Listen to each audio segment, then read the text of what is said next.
तो बच्चों यहाँ पर बात करते हैं हम क्वेश्चन नंबर A1 में। एक स्लैब दी हुई है, ठीक है। अब हमसे बोला है कि जिसका सरफेस एरिया सबसे ज्यादा है वो वहां से हीट एंटर करती है, मतलब 90 डिग्री सेल्सियस और 10 डिग्री सेल्सियस सबसे ज्यादा सरफेस एरिया वाले पार्ट पर है टेम्परेचर डिफरेंस। तो इसका जो लेंथ है वो हो जाएगी 1 सेंटीमीटर और सरफेस एरिया हो जाएगा हमारे पास में 10 इंटू 10, ठीक है। तो क्यू बाई टी हमें पता करना है, डायरेक्ट फॉर्मूला लगाएंगे और वैल्यू पुट करने पर हमारे पास में आंसर आ जाएगा, ठीक। नेक्स्ट है हमारे पास में क्वेश्चन नंबर A2। A2 के अंदर हमसे बोला है कि एक आइस ब्लॉक है जो इसके मेल्टिंग पॉइंट पर है। मेल्टिंग पॉइंट मतलब 0 डिग्री सेल्सियस। अब देखो इसको हमने एक रॉड से कनेक्ट कर दिया है। इसका रॉड का जो एक एंड है वो 20 डिग्री सेल्सियस पर है। रेडियस हमें दी है, लेंथ हमें दी है, ठीक है। हमसे बोला है कि किस रेट से आइस मेल्ट होगी, dm/dt हमसे पूछा है। तो हम लोग बोल सकते हैं कि रॉड का जो एक पार्ट 0 डिग्री सेल्सियस पर है, एक 20 पर है, तो स्टेडी स्टेट में इस पर जो rate of flow of heat हो जाएगा हमारे पास में, डायरेक्ट फॉर्मूला लगा के हम लोगों ने कैलकुलेट कर लिया है। अब हमें पता है कि इस रेट से इसको हीट मिल रही है, इस रेट से इसको हीट मिल रही है, तो रेट ऑफ जो मेल्टिंग होगी इसकी dq/dt is equal to ml बोल देते हैं। इस रेट से ये इतनी हीट चाहिए उसको मेल्ट करने के लिए, तो जो रेट हो जाएगी dq/dt is equal to dm/dt into LF, और ये इसके इक्वल कर देंगे तो हमारे पास में dm/dt आ जाएगा, ठीक है। क्वेश्चन है हमारे पास में क्वेश्चन नंबर A3, ठीक है। A3 के अंदर ध्यान दो, हमसे पूछा है कि ratio of length of BD upon ratio of BC, ठीक है।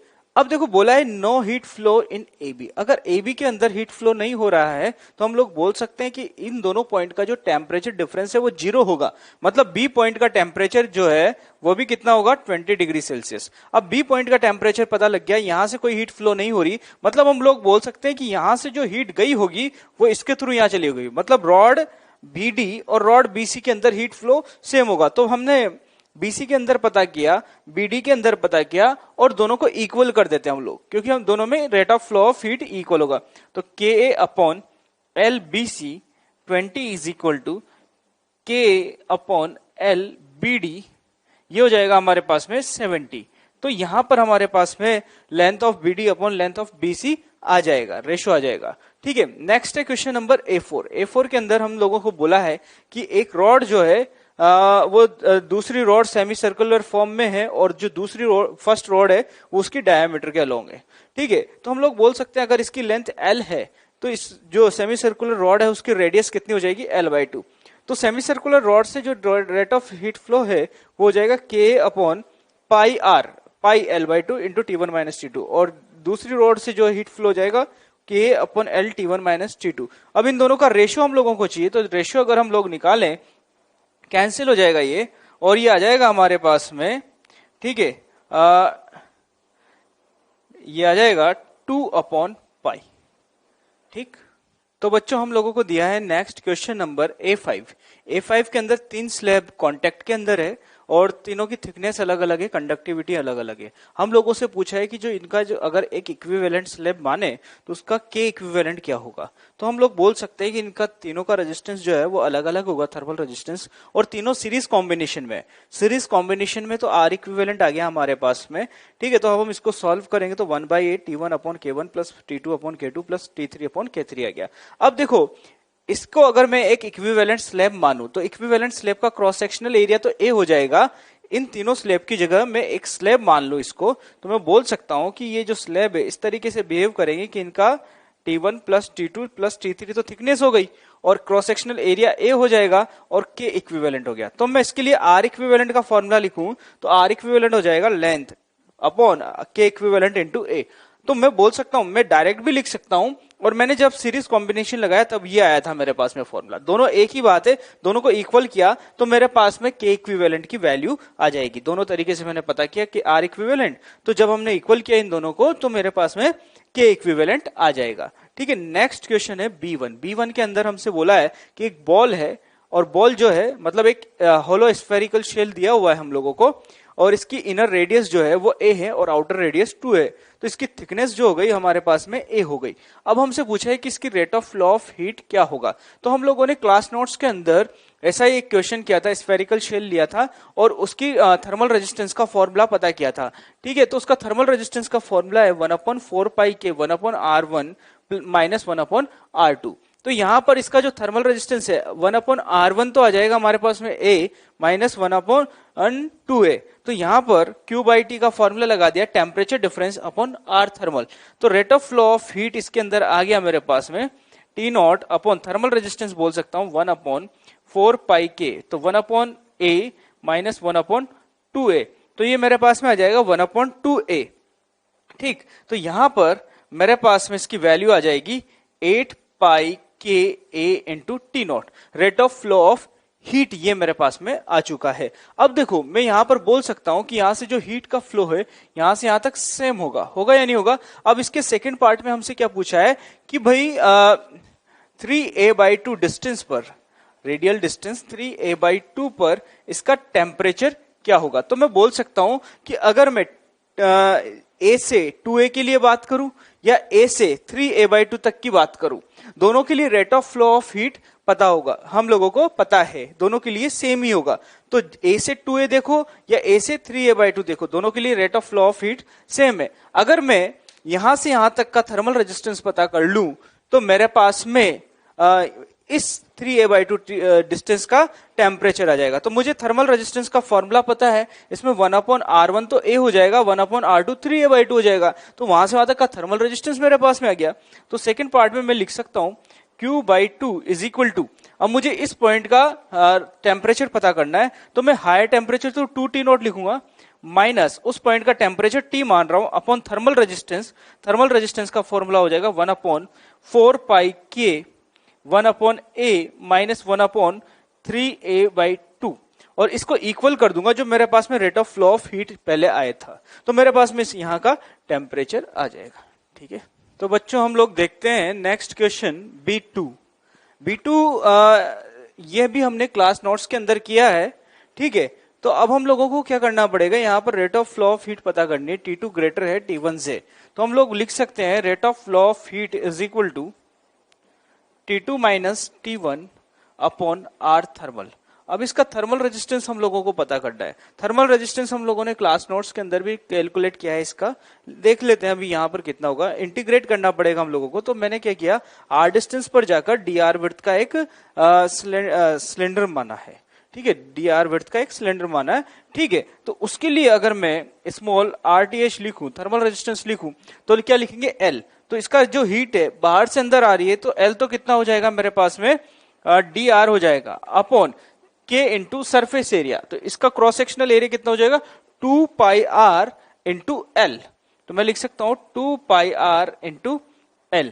ये मेरे पास में इसका क्रॉस सेक्शनल एरिया हो गया। तो ये स्मॉल एलिमेंट का रेजिस्टेंस आ गया। अब अगर मैं इसको इंटीग्रेट कर दूं, कहां से कहां तक इंटीग्रेट करना है मेरे को, R1 से R2 अगर इंटीग्रेट कर दूं तो इसका थर्मल रेजिस्टेंस मेरे पास में आ जाएगा।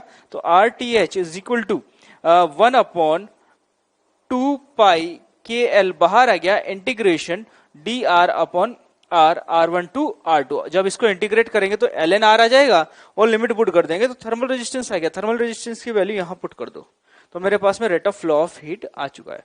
नेक्स्ट है क्वेश्चन C1 के अंदर हमसे बोला है कि ये जो रॉड है वो स्टडी स्टेट में नहीं है, स्टडी स्टेट में नहीं है और एक एंड A है और B का टेम्परेचर ग्रेडियंट हम लोगों को दिया है, क्रॉस सेक्शनल एरिया दिया है।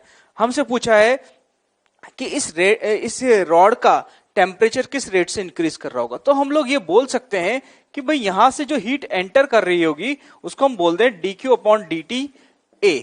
ठीक है, अब ये देखो स्टेडी स्टेट में नहीं है तो जितनी हीट एंटर कर रही है उतनी हीट यहां पर बाहर नहीं निकल रही है। तो यहां पर हम लोग बोल देते हैं कि बाहर निकलने वाली हीट किस इंस्टेंट पर ये है। ठीक है, मतलब जितनी हीट एंटर की कुछ हीट रॉड ने एब्जॉर्ब कर ली और कुछ बचा कुछ बाहर निकाल दिया। ठीक है, तो रॉड ने कितनी हीट एब्जॉर्ब की होगी हम लोग निकाल सकते हैं। इन दोनों का जो डिफरेंस होगा उतनी हीट रॉड ने एब्जॉर्ब की है। क्लियर है, तो heat absorb by the rod हम लिख सकते हैं dq अपॉन dt, लिख सकते हैं ये क्या है हमारे पास में हीट एब्जॉर्ब्ड। ठीक है, dq upon dt is equal to dq upon dt at b at a minus dq upon dt at b। अब देखो स्टेडी स्टेट में अगर नहीं है तो उसका जो फॉर्मूला हो जाएगा हमारे पास में rate of flow of heat का, वो हो जाता है हमारे पास में K A into D T upon D X. तो यहां पर लिख सकते हैं K A D T upon D X at A minus K into A D T upon D X at B. हम लोगों को क्रॉस सेक्शनल एरिया दिया है, हम लोगों को के दिया है, D T upon D T दिया हुआ है, ठीक है। तो हम लोग यहां पर वैल्यू पुट करेंगे तो हमारे पास में rate of absorption of heat आ जाएगा। अब हम लिख सकते हैं अगर इतनी हीट इस रेट से हीट एब्जॉर्ब कर रहा है तो उसका टेम्परेचर रॉड का इंक्रीज कर रहा होगा। तो रॉड का जो टेम्परेचर इंक्रीज कर रहा है D Q upon D T लिख सकते हैं हम लोग heat capacity H into D T upon D T, इस रेट से इंक्रीज कर रहा होगा। और हमें ये D T upon D T पता करना है, इज इक्वल टू, ये तो हमने पता कर ही लिया है, K A D T upon D X A minus D T upon D X B. तो वैल्यू पुट कर देंगे तो हमारे पास में rate of increase of temperature आ जाएगा, ठीक है। तो बच्चों अब हम लोग बात करते हैं एक्सरसाइज 1 पार्ट 2 में A1 की। A1 के अंदर हम लोगों को दिया है दो रॉड है, ठीक है, दोनों का टेम्परेचर डिफरेंस अलग अलग है, लेंथ अलग है, कंडक्टिविटी अलग है, क्रॉस सेक्शनल एरिया दोनों का इक्वल है, ठीक है। तो हम लोगों को जंक्शन का टेम्परेचर पता करना है, ठीक है। तो हम लोगों को पता है ये सीरीज कॉम्बिनेशन है, तो दोनों का अलग अलग रेजिस्टेंस लिखा और सीरीज कॉम्बिनेशन से इक्विवेलेंट रेजिस्टेंस हम लोगों ने निकाल लिया। इक्विवेलेंट रेजिस्टेंस निकाल लिया तो इस सिस्टम से rate of flow of heat हमारे पास में आ गई T2 minus T1, temperature difference sorry इसमें आ जाएगा हमारे पास में T1 माइनस T2, क्योंकि ये हाई टेम्परेचर मैंने माना है और ये लोअर टेम्परेचर, तो T1 minus T2 upon R equivalent ये आ गया। अब मुझे पता है कि जितनी rate of flow of heat first rod से उतनी सेकंड से होगी, क्योंकि ये सीरीज कॉम्बिनेशन है। तो फॉर रॉड 1 के लिए अगर मैं लिखूं तो मेरे पास में Q by T is equal to temperature difference upon R equivalent हो गया, R1 हो गया। फर्स्ट के लिए लिख रहा हूं तो इसका टेम्परेचर डिफरेंस, तो ये हाई टेम्परेचर ये lower temperature, T1 minus T upon R1।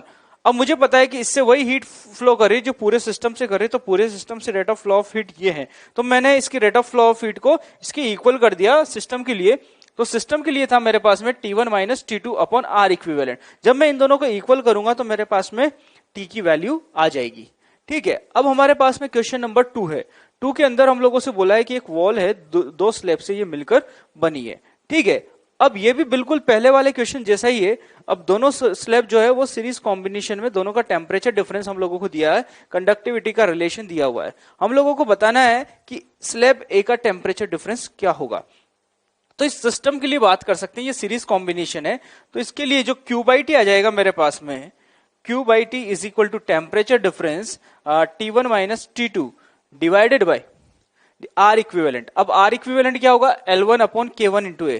तो L1 कितना है, दोनों की थिकनेस सेम है, तो T1 upon Ka into cross sectional area. अब मुझे पता है K is equal to 2 times of KB, तो मैं लिख सकता हूं 2 times of KB into area plus T upon KB into A, KB into A. ये मेरे पास में rate of flow of heat आ चुका है, ठीक।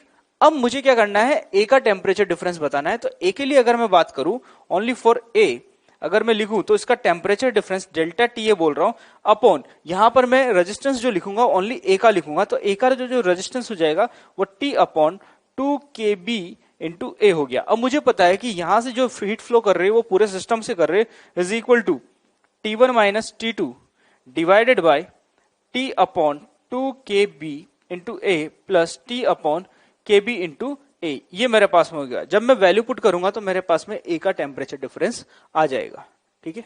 तो बच्चों नेक्स्ट क्वेश्चन है A3। इसमें हमसे बोला है दो सिस्टम की बात की है, एक बार दोनों रोड को इंडिविजुअली यहां पर लगाया, मतलब ये पैरेलल कॉम्बिनेशन हो गया, तो rate of flow of heat हो जाएगा 100 माइनस 0 अपॉन आर इक्विवेलेंट। हम लोगों को पता है दोनों आइडेंटिकल है, मतलब दोनों का रेजिस्टेंस इक्वल है, दोनों का रेजिस्टेंस इक्वल है, तो आर इक्विवेलेंट पैरेलल कॉम्बिनेशन में हो जाएगा R/2। तो मैं यहां पर वैल्यू पुट कर दूंगा R/2, ठीक है। और मुझे पता है कि जिस रेट से हीट जा रही है उसी रेट से ये आइस मेल्ट हो रही है, तो आइस मेल्ट होने के लिए मैं लिख सकता हूं dm upon dt into LF।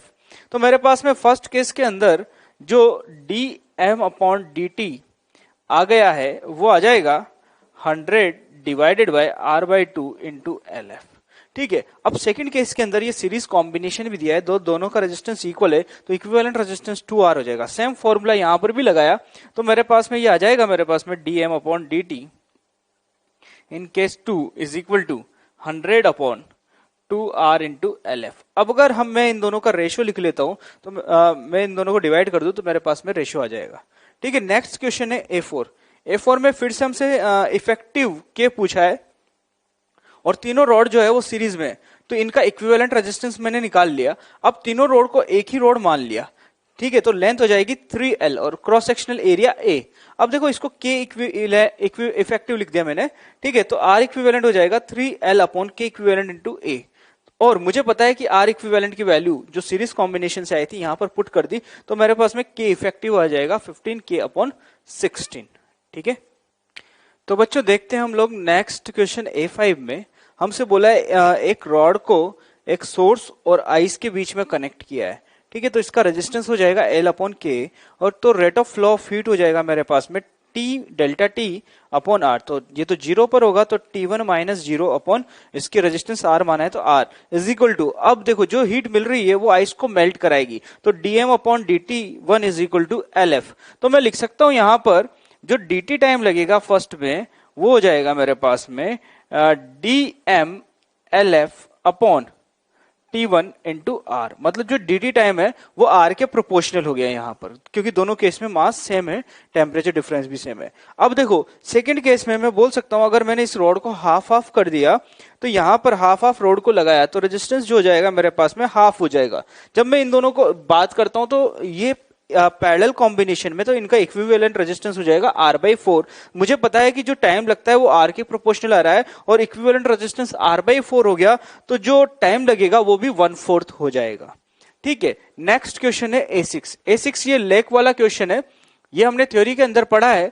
ठीक है, अगर x डेप्थ तक टाइम पता करना है फ्रीज होने के लिए तो वो टाइम हो जाता है रो L अपॉन 2K थीटा। मतलब x1 से x2 की बात कर रहे हैं, तो x2 square minus x1 square. तो x2 तो हम लोगों को 4 सेंटीमीटर दिया है, x1 हमें 2 सेंटीमीटर दिया है, टाइम हम लोगों को यहां पर दिया है।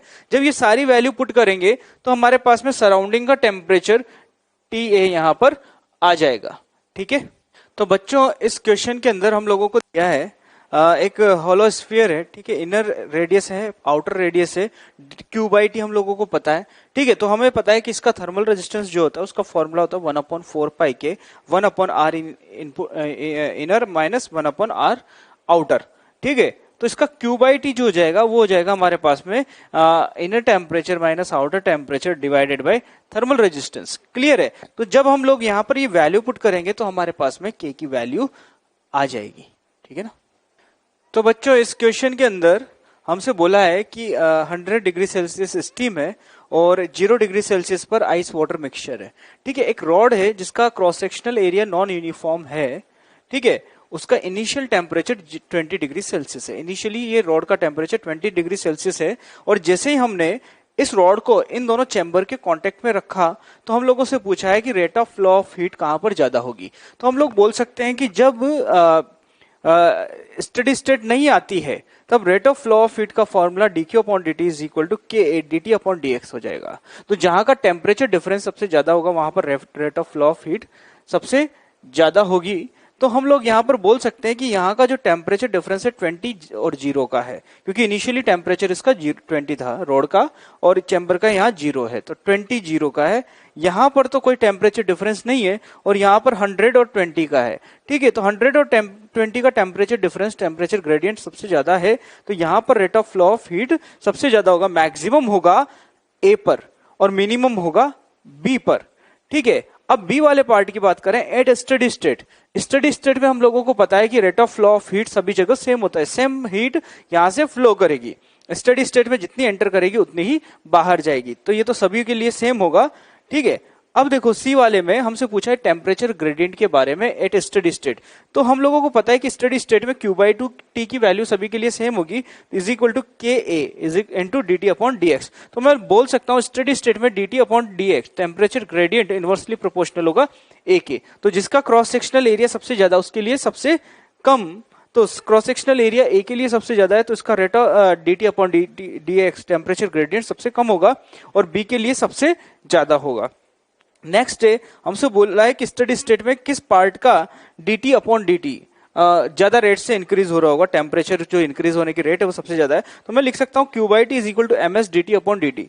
तो सभी के लिए स्टेडी स्टेट में क्यू बाई टी भी सेम है और एम एस भी सेम है, तो ये भी सभी के लिए सेम होगा। तो बच्चों देखते हैं हम लोग हीट ट्रांसफर में एक्सरसाइज 2 पार्ट 1 का डिस्कशन कर रहे हैं।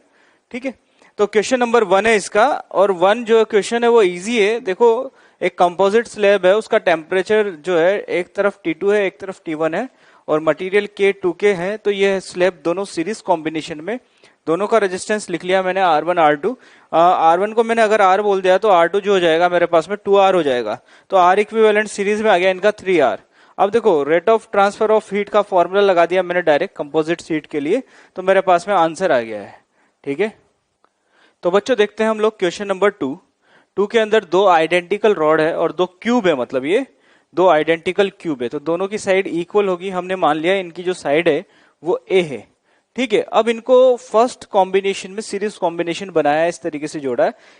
इनका टेम्परेचर डिफरेंस 100 डिग्री सेल्सियस है और rate of transfer of heat 5 calorie पर सेकेंड है। ठीक है, तो अगर मैं इसका क्रॉस सेक्शनल एरिया लिखूं तो क्रॉस सेक्शनल एरिया हो जाएगा ए स्क्वायर और लेंथ हो जाएगी मेरे पास में ए।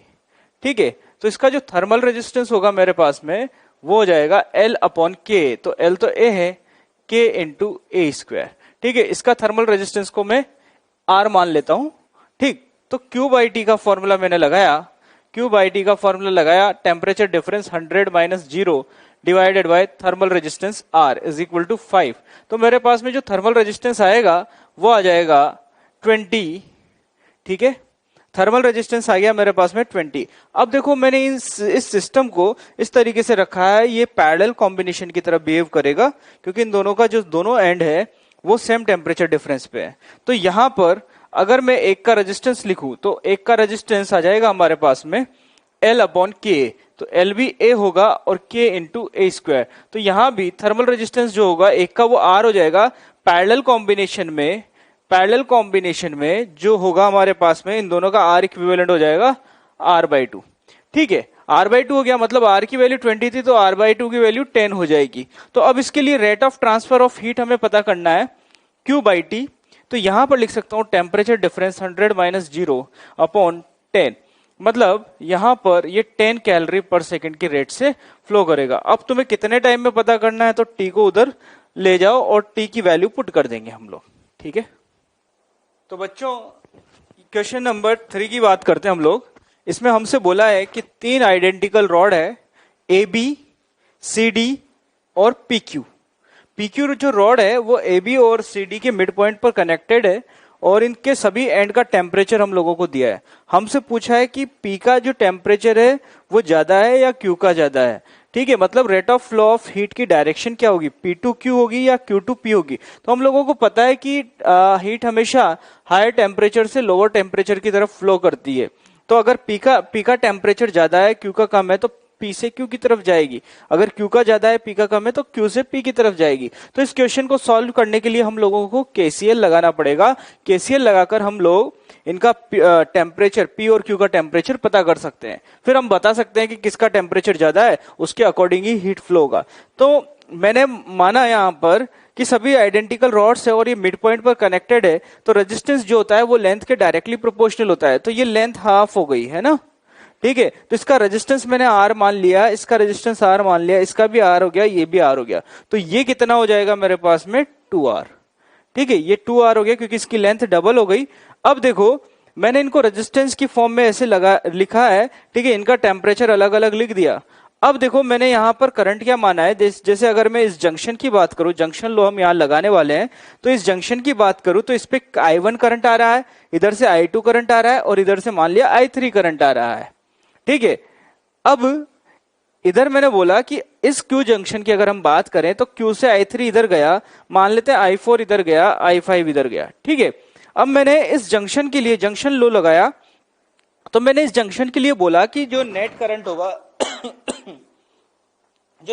होगा I1 plus I2 plus I3 is equal to 0 होगा। ठीक है, तो मैंने जंक्शन लो लगाकर एक इक्वेशन यहां से मिल गई मुझे। अब मैं Q वाले जंक्शन की बात कर रहा हूं। Q वाले जंक्शन पे मैंने बोला कि टोटल करंट जो जा रहा है उनका सम क्या होगा, 0 होगा। तो I1 plus I3 plus I4 plus I5 is equal to 0। तो इसके लिए फिर मैंने इक्वेशंस लिखी और सेकंड इक्वेशन मुझे यहां पर मिल गई। अब इन इक्वेशंस को अगर मैं सॉल्व कर लूं तो मेरे पास में P और Q की टेम्परेचर आ जाएगा। तो बच्चों देखते हैं हम लोग नेक्स्ट क्वेश्चन, क्वेश्चन नंबर 4। इसमें हमें 3 रॉड है, तीनों आइडेंटिकल है, एक कॉपर है, एक एल्यूमिनियम है, एक ब्रास है। ठीक है, लेंथ हमें दी है, डायामीटर दी है, तो हमने एक क्रॉस सेक्शनल एरिया इसका पता कर लिया है मीटर स्क्वायर की टर्म्स में। ठीक है, अब देखो एक का रेजिस्टेंस हो जाएगा हमारे पास में L/2KA और दूसरे का रेजिस्टेंस हो जाएगा L/KA और तीसरे का हो जाएगा 2L/KA। तो मैंने L/KA को R मान लिया है, तो इससे पहले वाला R/2 हो जाएगा और इसके बाद वाला 2R हो जाएगा। अब मुझे पता है ये सीरीज कॉम्बिनेशन में, सीरीज कॉम्बिनेशन में तो R इक्विवेलेंट मैंने पता किया, R इक्विवेलेंट पता किया तो rate of flow of heat मुझे पता लग गया। ठीक है, अगर मैं बात करूं यहां पर सीरीज कॉम्बिनेशन में जो हीट फ्लो करेगी वो सभी रॉड में सेम होगी। ठीक है, अब सभी रॉड में सेम होगी, मुझे T1 पता करना है। तो ये जो फर्स्ट कॉपर रॉड देख रहे हो तुम लोग, तो मैं यहां पर लिख सकता हूं 4 कॉपर रॉड। ठीक है, कॉपर रॉड की अगर हम बात करें तो इसके लिए rate of flow of heat जो है हमारे पास में हो जाएगा Q/T is equal to higher temperature minus T1 divided by R/2। ठीक है, और ये किसके इक्वल होगा, ये हो जाएगा हमारे पास में, ये सभी के लिए सेम है। तो जो अभी हमने rate of flow of heat पता किया है 200 डिवाइडेड बाई 7R। अब हम इससे क्या है कंपेयर कर देते हैं, तो ये हो जाएगा हमारे पास में 100 minus T1 is equal to 100/7। तो हम इसको सॉल्व करें तो ये हो जाएगा 700 minus 7T1 is equal to 100। तो T1 is equal to 600 divided by 7। ठीक है, तो ये तो हमारे पास में T1 की वैल्यू आ गई है। इसी तरीके से अगर हम यहां पर बात करें ब्रास रॉड की, तो ब्रास रॉड के लिए भी rate of flow of heat का फॉर्मूला लगाएं तो हमारे पास में T2 आ जाएगा। ठीक है, तो बच्चों नेक्स्ट क्वेश्चन है क्वेश्चन नंबर 5। इसमें बोला है एक मीटर रॉड है, इसका एक जो एंड है वो 100 डिग्री सेल्सियस पर है, दूसरा एंड 0 डिग्री सेल्सियस पर है। अब एक अलग रॉड है, दूसरी रॉड है जो हमने इसको AB बोला है, इसका एक एंड 25 डिग्री सेल्सियस पर मेंटेन है और हमसे बोला है कि इस रॉड का जो दूसरा एंड है उसको मीटर स्टिक पर कहां पर टच करे कि इससे कोई हीट फ्लो ना हो। तो मैंने बोला कि भाई ठीक है, इसका जो दूसरा एंड है वो Q से जो 0 डिग्री सेल्सियस वाला एंड है उससे X डिस्टेंस पर अगर हमने टच किया तो इससे कोई हीट फ्लो नहीं हो रही है। मतलब ये है अगर इस रॉड से कोई हीट फ्लो नहीं हो रही है, मतलब दोनों एंड का टेम्परेचर इक्वल हो जाए स्टडी स्टेट में, तो दोनों एंड का टेम्परेचर इक्वल हो गया तो बी वाला जो पॉइंट है जहां पर हमने टच किया वहां का टेम्परेचर भी कितना होना चाहिए 25 डिग्री सेल्सियस। कहने का मतलब ये है इस क्वेश्चन में हमें इस मीटर रॉड पर हमें ये पता करना है कि कितने 0 डिग्री सेल्सियस से कितने डिस्टेंस पर टेम्परेचर 25 डिग्री सेल्सियस होगा, सीधी सीधी बात। तो अगर हम यहां पर बात करें, ठीक है, इस मीटर स्टिक के अंदर यहां से तो कोई हीट फ्लो नहीं हो रही, मीटर स्टिक के अंदर जो रेट ऑफ हीट फ्लो है वो हम लोग पता कर लेते हैं।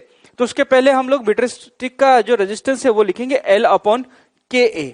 ठीक है, L/KA हो गया। अब अगर हम यहां पर बात करें तो जो मीटर स्टिक है उसकी लेंथ तो 1 है ना, तो ये हो जाएगा 1/KA। अगर हम इस एंड की बात करें BQ की, तो इसका जो रेजिस्टेंस हो जाएगा BQ का वो हो जाएगा X/K। अब देखो इस मीटर स्टिक से कितनी हीट फ्लो करेगी उसकी बात करते हैं हम लोग। तो Q/T is equal to 100 minus 0 divided by resistance. ठीक है, तो ये हो गया हमारे पास में KA 100 माइनस 0। ठीक, अब देखो मुझे पता है कि जितनी हीट यहां से फ्लो कर रही थी उतनी हीट यहां से फ्लो करेगी।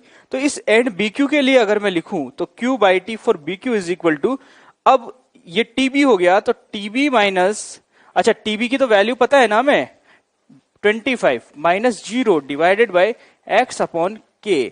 तो इसकी वैल्यू हो गई हमारे पास में K into 25 divided by X is equal to, हमें पता है कि यहां पर जो rate of flow of heat है ये है, तो ये K से K कैंसिल हो जाएगा तो X इज इक्वल टू हो जाएगा 25 डिवाइडेड बाई 100। ठीक है, तो बच्चों नेक्स्ट क्वेश्चन में, क्वेश्चन नंबर 6 में तीनों मटेरियल की कंडक्टिविटी का रिलेशन दिया है और बोला है कि लेफ्ट और राइट का जो टेम्परेचर डिफरेंस है तीनों केसेस में वो 20 डिग्री सेल्सियस है। अब क्या किया है, तीनों स्लैब को हमने सीरीज कॉम्बिनेशन में लगाया है। हमने क्या किया है, तीनों केसेस में सिक्वेंसिंग चेंज की है स्लैब्स की। ठीक है, तो यहाँ पर टेम्परेचर डिफरेंस चेंज नहीं किया गया है। और अगर हम आर इक्विवेलेंट बात करें तो are equivalent R1 plus R2 plus R3 आएगा, तो वो भी तीनों केसेस में आर इक्विवेलेंट भी सेम है। तो मैं बोल सकता हूं कि टेम्परेचर डिफरेंस सेम है, आर इक्विवेलेंट सेम है, तो तीनों केसेस में rate of flow of heat भी सेम है। तो अगर मैं यहां पर हमसे पूछा गया है कि किस केस में वन स्लैब फर्स्ट स्लैब का टेम्परेचर डिफरेंस सबसे ज्यादा होगा, तो मैं अगर बात करूं फर्स्ट स्लैब के लिए rate of flow of heat की बात करूं तो Q by T is equal to delta T upon R1। अब मुझे पता है कि सभी केसेस में Q बाई टी की वैल्यू सेम है, R1 की वैल्यू सेम है, रेजिस्टेंस तो R1 का चेंज हो ही नहीं रहा, तो सभी केसेस के अंदर टेम्परेचर डिफरेंस जो होगा 1 का वो इक्वल आएगा।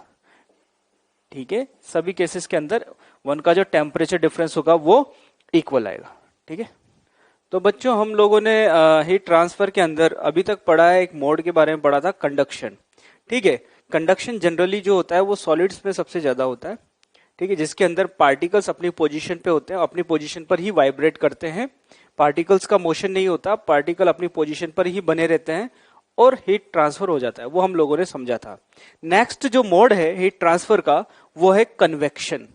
कन्वेक्शन के अंदर क्या होता है, हीट का जो ट्रांसफर होता है वो मीडियम के थ्रू ही होता है, लेकिन जो हीट फ्लो करती है वो पार्टिकल्स के मोशन के थ्रू करती है। पार्टिकल्स का क्या होगा, टेम्परेचर बढ़ जाएगा, पहले पार्टिकल्स हीट एब्जॉर्ब करेंगे, फिर वो पार्टिकल्स अपने मोशन के साथ में हीट लेके जाएंगे और दूसरी जगह पर जाकर हीट को ट्रांसफर करेंगे। तो हमने यहां पर बोल सकते हैं डेफिनेशन में, when heat is transferred from one point to another point through actual motion of heated particles, the process is called convection।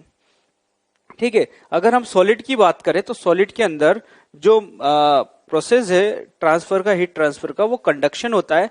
लेकिन अगर हम बात करें लिक्विड और गैस की, लिक्विड और गैस में कंडक्शन और कन्वेक्शन दोनों होता है। ठीक है, पार्टिकल अपनी पोजीशन से भी हीट ट्रांसफर करते हैं और पार्टिकल्स का मोशन होता है, उसके थ्रू भी हीट का ट्रांसफर होता है। लेकिन जो मोस्टली जो जितना सबसे ज्यादा जो परसेंटेज होता है हीट ट्रांसफर का वो कन्वेक्शन के थ्रू होता है लिक्विड और गैस के अंदर। ठीक है, ऐसा एग्जांपल हम लोगों ने बहुत सारी जगह पे देखा होगा कन्वेक्शन का। जैसे अगर हम बात करें वाटर को बॉयल करते हैं, ध्यान देना, वाटर को बॉयल करते हैं तो वाटर किस तरीके से बॉयल होता है, ध्यान देना इसके अंदर। मान लो ये पानी है, अब हमने क्या किया है, इसको ये आग के ऊपर रख दिया पानी को। ठीक है, यहाँ पर आग जल रही है, आग जल रही है तो ऐसा नहीं है कि जैसे आग जल रही है तो सारा का सारा पानी गर्म हो जाएगा, ऐसा नहीं है, बिल्कुल नहीं है।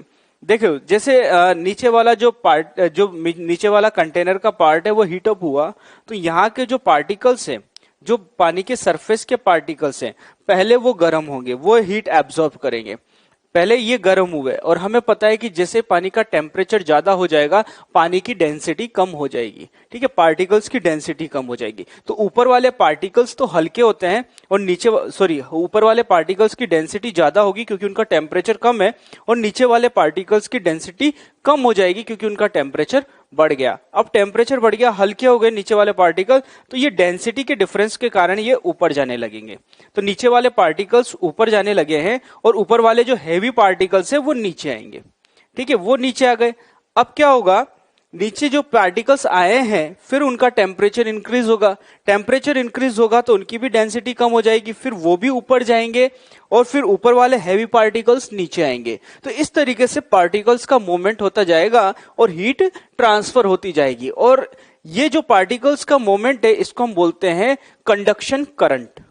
ठीक है, इसको बोलते हैं हम लोग कंडक्शन करंट। और ये पार्टिकल्स का मोशन इस तरीके से होता जाएगा और एक टाइम ऐसा आएगा जब पार्टिकल, जो पूरा वाटर है, वाटर के सारे पार्टिकल्स का टेम्परेचर इक्वल हो जाएगा, तो हम लोग बोलेंगे कि भाई ठीक है, सारा का सारा पानी गर्म हो चुका है। ठीक, तो इस तरीके से यहां पर कंडक्शन के थ्रू हीट का ट्रांसफर होता है, इसमें पार्टिकल खुद मूव करते हैं। ये तो और हम लोग यहां पर बोल सकते हैं कि कंडक्शन का जो प्रोसेस होता है वो ग्रेविटी के कारण होता है, क्योंकि देखो हल्के पार्टिकल ऊपर चले जाएंगे, ऊपर भारी वाले पार्टिकल नीचे आ जाएंगे। ये सब क्यों हो रहा है, पार्टिकल्स मूव क्यों कर रहे हैं, प्रेशर डिफरेंस के कारण। और ये प्रेशर डिफरेंस क्यों आ रहा है, जी के कारण, ग्रेविटी के कारण। हम लोग लिखते हैं ना प्रेशर डिफरेंस रो जी एच के इक्वल। ठीक है, तो यहां पर ये सारा कन्वेक्शन का जो प्रोसेस हो रहा है वो ग्रेविटी के कारण हो रहा है। अगर ग्रेविटी फ्री स्पेस के अंदर हम लोग चले जाएं तो वहां पर हीट ट्रांसफर कन्वेक्शन के थ्रू नहीं हो पाएगा। ठीक है, अच्छा चलो हम लोग इसके एक एग्जाम्पल की और बात कर लेते हैं। तुम लोगों ने देखा होगा कि अगर हम बात करें जहां पर बर्फ जमी हुई होती है, कोई भी ऐसी जगह की बात करें, जैसे जम्मू कश्मीर हो गया, वहां की बात करें तो वहां पर जो लेक होती है सर्दियों में जम जाती है। ठीक है, सर्दियों में लेक जम जाती है, लेकिन उसके अंदर जो भी फिश वगैरह है, एक्वेटिक लाइफ है, वो बची हुई रहती है। जब वापस गर्मियां आती है और बर्फ पिघल जाती है तो वहां पर मछली वगैरह वो सारे के सारे मिल जाएंगे तुम लोगों को। तो ऐसा नहीं है कि सर्दियों में वो जम जाते हैं बर्फ के साथ में, लेक के अंदर जो जब लेक जम जाती है तो ऐसा नहीं है मछली वगैरह वो लेक के साथ ही जम जाते हैं, ऐसा बिल्कुल भी नहीं है। एक्वेटिक लाइफ सर्दियों में भी चलती रहती है और गर्मियों में भी चलती रहती है। और अगर हम लोग देखें तो कोई भी सी है या डेप्थ में जाए तो गर्मी हो या सर्दी हो, डेप्थ के अंदर लेक का जो टेम्परेचर होता है वो 4 डिग्री सेल्सियस होता है। तो इसे हम बोलते हैं ये जो होता है ये बिहेवियर होता है वाटर का। और वाटर में हम लोग क्या कर सकते हैं, हम लोग बोलते हैं कि भाई वाटर की जो डेंसिटी होती है वो मैक्सिमम होती है 4 डिग्री सेल्सियस पे। तो इस प्रोसेस को समझते हैं कि भाई सर्दियों में कोई भी लेक जो होती है उसका सारा का सारा जो वाटर है वो जमता क्यों नहीं है, ठीक है, वो फ्रीज क्यों नहीं होता। ठीक है, जैसे हमने देखा होगा कि जहां पर भी सराउंडिंग का टेम्परेचर बिलो 0 डिग्री सेल्सियस चला जाए, टेम्परेचर सराउंडिंग का नेगेटिव हो जाएगा तो पूरा का पूरा पानी नहीं जमता। वहां पर क्या होता है, पानी के ऊपर एक लेयर बन जाती है। ठीक है, ऊपर पानी के ऊपर एक लेयर बन जाती है, वही यहां पर जमी हुई रहती है और अंदर तो वाटर होता है। और ये वाटर जो होता है वो 4 डिग्री सेल्सियस पर होता है। ठीक है, तो अंदर मछली वगैरह जो भी होगी वो सब सर्दियों में भी जीवित रह पाती है, वो मरती नहीं है, वो जमती नहीं है। ठीक है, केवल यहां पर क्या होगा, एक स्लैब यहां पर बन जाती है, ऊपर वाली जो लेयर है वो जम जाएगी। ठीक है, तो वाटर का टेम्परेचर 4 डिग्री सेल्सियस ही क्यों होता है? और कुछ भी तो हो सकता है, 0 भी तो हो सकता है भाई, 0 पर जमे नहीं, है ना, एकदम फ्रीजिंग पॉइंट पर आ जाए। तो देखो 4 डिग्री सेल्सियस क्यों होता है, इसका जो मेन रीजन है वो ये है कि वाटर की जो डेंसिटी होती है वो 4 डिग्री सेल्सियस पर मैक्सिमम होती है। तो अगर हम वाटर का टेम्परेचर 4 डिग्री सेल्सियस से बढ़ाएं तब भी डेंसिटी घटती है, और 4 डिग्री सेल्सियस से कम करें, 4 डिग्री से 0 जाए तब भी वाटर मॉलिक्यूल्स की डेंसिटी वो क्या होगी, वो कम हो जाएगी। मतलब 4 डिग्री सेल्सियस पर वाटर की डेंसिटी मैक्सिमम होती है। Density of water maximum at 4 degree Celsius. अब इससे टेम्परेचर बढ़ा दो या घटा दो, डेंसिटी हमेशा घटेगी। अब देखो होगा क्या, चलो इस प्रोसीजर को हम लोग समझते हैं कि क्यों जो लेक होती है उसका जो पानी पूरी तरीके से क्यों नहीं जमता है। ठीक है, इस प्रोसीजर को हम लोग समझ रहे हैं यहां पर, और अंदर का जो टेम्परेचर है वो 4 डिग्री सेल्सियस ही क्यों हो पा रहा है। तो अगर हम किसी लेक की बात करें, ध्यान देना, ये लेक है और मान लो इसका टेम्परेचर कुछ भी मान सकते हैं हम लोग, मान लो इसका टेम्परेचर नॉर्मली 20 डिग्री सेल्सियस था और सराउंडिंग का टेम्परेचर एकदम से नेगेटिव में चला गया। ठीक है, नेगेटिव में चला गया तो अब हम बात करें सरफेस के मॉलिक्यूल्स की। अब ये जो सरफेस के मॉलिक्यूल्स है इनका टेम्परेचर इनिशियली 20 डिग्री सेल्सियस होगा, लेकिन टेम्परेचर 20 डिग्री सेल्सियस से ड्रॉप होगा क्योंकि सराउंडिंग का टेम्परेचर कम हो गया है। अब 20 डिग्री सेल्सियस से ड्रॉप होकर कितना हो जाएगा, 4 डिग्री सेल्सियस। अब 4 डिग्री सेल्सियस हो गया तो इन मॉलिक्यूल्स की जो डेंसिटी है वो मैक्सिमम हो गई, वो सबसे हैवी मॉलिक्यूल्स हो जाएंगे, तो ये मॉलिक्यूल्स तो नीचे चले जाएंगे। ठीक है, अब ये मॉलिक्यूल्स 4 डिग्री सेल्सियस वाले नीचे चले गए, अब जो ज्यादा टेम्परेचर वाले थे वो ऊपर चले जाएंगे। ठीक है, अब ये जो ज्यादा टेम्परेचर वाले वापस सरफेस पे आ गए तो सराउंडिंग का टेम्परेचर तो नेगेटिव में, फिर से ये कूल डाउन होंगे और इनका टेम्परेचर 20 से 4 डिग्री सेल्सियस हो जाएगा। फिर हैवी वाले पार्टिकल नीचे चले जाएंगे और लाइट वाले पार्टिकल ऊपर आ जाएंगे। तो एक इंस्टेंट ऐसा आएगा जब पूरी की पूरी लेक का जो टेम्परेचर होगा वो 20 डिग्री सेल्सियस से क्या हो जाएगा, 4 डिग्री सेल्सियस हो जाएगा। अब जो होगा पार्टिकल्स का मोशन रुक जाएगा। अब पार्टिकल्स का मोशन रुक जाएगा तो अब ये जो सरफेस पे पार्टिकल्स होंगे इनका टेम्परेचर 4 डिग्री सेल्सियस से डाउन जाने लगेगा और ये 0 डिग्री सेल्सियस पे आ जाएंगे, क्योंकि अब ये नीचे नहीं जा सकते, सारा का सारा जो वाटर मॉलिक्यूल्स है वो हेवी हो गए। अब ये जो सरफेस के पार्टिकल्स है वो फ्रीज होने लग जाएंगे, इनकी डेंसिटी कम हो गई और नीचे वाले जो पार्टिकल्स है वो हेवी हो जाएंगे। ठीक है। तो इस तरीके से यहां पर एक लेयर बन जाएगी और अंदर जो भी पानी होगा उसका टेम्परेचर क्या हो जाएगा, 4 डिग्री सेल्सियस हो जाएगा। ठीक है। तो ये एग्जाम्पल देखते हैं हम लोग कन्वेक्शन के अंदर, और कन्वेक्शन टॉपिक जो है हमारे जेई के सिलेबस में नहीं है। हम लोग हीट ट्रांसफर के अंदर जो जेई के अंदर पूछा जाता है वो ओनली कंडक्शन पूछा जाता है और रेडिएशन पूछा जाता है। ये जो था तुम्हारे एक जनरल नॉलेज के लिए था, ये बात हमें याद रखनी है, कभी भी कहीं भी पूछा जा सकता है। ठीक है। तो हम लोगों ने अभी तक हीट ट्रांसफर के अंदर 2 मेथड पढ़ लिए हैं। हमने बोला था कि हीट ट्रांसफर के अंदर हीट ट्रांसफर के 3 मोड होते हैं, कंडक्शन, कन्वेक्शन एंड रेडिएशन। तो लास्ट हमने पढ़ा था कन्वेक्शन, उसके बाद में हम स्टार्ट करते हैं रेडिएशन। ठीक है। कंडक्शन और कन्वेक्शन में क्या था, हीट ट्रांसफर के लिए हमें मीडियम की रिक्वायरमेंट होती है। हमने देखा कि कंडक्शन के अंदर तो मीडियम के पार्टिकल्स मूव नहीं करते हैं, वहीं पे वाइब्रेट करते रहते हैं और उनके वाइब्रेशन के कारण एक पार्टिकल से दूसरे पार्टिकल को एनर्जी मिलती रहती है। ठीक है। तो वहां पर मीडियम की रिक्वायरमेंट होती है। दूसरा हमने पढ़ा था कन्वेक्शन। कन्वेक्शन के अंदर भी मीडियम की रिक्वायरमेंट होती है। मीडियम के पार्टिकल्स ही मूव कर हीट को ट्रांसफर करते हैं, एक जगह से दूसरी जगह पर एनर्जी का ट्रांसफर करते हैं। ठीक है। नेक्स्ट है हमारे पास में रेडिएशन। रेडिएशन के अंदर क्या होता है, देखो पहली बात तो यह है कि हीट ट्रांसफर के लिए हम लोगों को कोई मीडियम की रिक्वायरमेंट नहीं होती। हो सकता है मीडियम हो चाहे मीडियम ना हो, यहां पर मीडियम का कोई भी यहां रोल नहीं है। तो यहां पर कोई भी ऑब्जेक्ट से बिना मीडियम के अगर हीट का ट्रांसफर होता है तो उसे हम क्या बोलते हैं, radiation. The process of transfer of heat from one place to another without heating the intervening medium is called radiation. ठीक है। बिना मीडियम को यूज किए हुए जो हीट का ट्रांसफर होता है उसे हम रेडिएशन बोलते हैं। ठीक है। लेकिन इससे पहले वाले 2 मोड्स में हमने मीडियम का यूज किया था। ठीक। अब देखो यहां पर कुछ बातें हम लोगों को रेडिएशन के बारे में ध्यान रखनी पड़ेगी। ठीक है। क्या बातें हैं, कौन ऑब्जेक्ट रेडिएशन इमिट कर सकते हैं, क्यों करते हैं। ठीक है। और ये जो रेडिएशंस होते हैं वो होते क्या है, देखो हमने पता है कि रेडिएशन जो है यहां पर कहीं ना कहीं हीट का ट्रांसफर ही हो रहा है, वो रेडिएशन के थ्रू हो रहा है। तो रेडिएशंस क्या है, तो हम लोग यहां पर बोलते हैं कि जो रेडिएशंस है वो इलेक्ट्रोमैग्नेटिक वेव है। ठीक है। रेडिएशन जो होते हैं वो इलेक्ट्रोमैग्नेटिक वेव होती है। जैसे सन से हमारे पास में लाइट आती है, तो लाइट जो आती है वो भी रेडिएशन ही है। और वो रेडिएशंस क्या है हमारे पास में, हमें पता है कि लाइट क्या है, इलेक्ट्रोमैग्नेटिक वेव। तो हम यहां पर बोल सकते हैं all radiations are electromagnetic wave according to Maxwell's theory of radiation. ठीक है। And their sources are vibration of charge particle in atom and molecules. ठीक है। अब कोई भी ऑब्जेक्ट जो रेडिएशन इमिट कर रहा है तो उसके एटम में जो चार्ज पार्टिकल्स है, ठीक है, उसके एटम में जो चार्ज पार्टिकल है उनके वाइब्रेशन के थ्रू जो एनर्जी रिलीज होती है तो वो रेडिएशन की फॉर्म में मूव करती है। हमें पता है, हमने पढ़ा है पहले भी कि जो पार्टिकल्स एनर्जी इमिट करेंगे वो एक रेडिएशन की तरह जाती है। जैसे सन से भी एनर्जी आती है, जैसे फोटो इलेक्ट्रिक इफेक्ट के अंदर हमने पढ़ा था, सन से जो एनर्जी आती है किसी भी सरफेस पे गिरती है तो वो रेडिएशन की फॉर्म में ही तो आती है और उससे इलेक्ट्रॉन इजेक्ट कराती है। उसी तरीके से पार्टिकल्स अपने चार्ज पार्टिकल्स अपने एटम्स में वाइब्रेट करते रहते हैं, तो उनके वाइब्रेशन से जो एनर्जी इमिट होती है वो क्या है हमारे पास में, रेडिएशन। तो इसका सोर्स जो है वो वाइब्रेटिंग चार्ज पार्टिकल्स है। अब देखो नेक्स्ट अगर हम बात करें, कोई भी पार्टिकल वाइब्रेट करेगा तो उसका जो टेम्परेचर है वो 0 से ज्यादा, एब्सोल्यूट 0 से ज्यादा होना चाहिए। हमें पता है कि अगर कोई भी ऑब्जेक्ट है उसका टेम्परेचर एब्सोल्यूट 0 हो जाता है तो उसका मोशन रुक जाता है, काइनेटिक एनर्जी 0 हो जाती है। तो हम लोग बोल सकते हैं कि अगर टेम्परेचर एब्सोल्यूट 0 से ज्यादा होगा तभी पार्टिकल वाइब्रेट करेगा, उसके पास में एनर्जी आएगी और तभी वो रेडिएशन इमिट कर सकता है।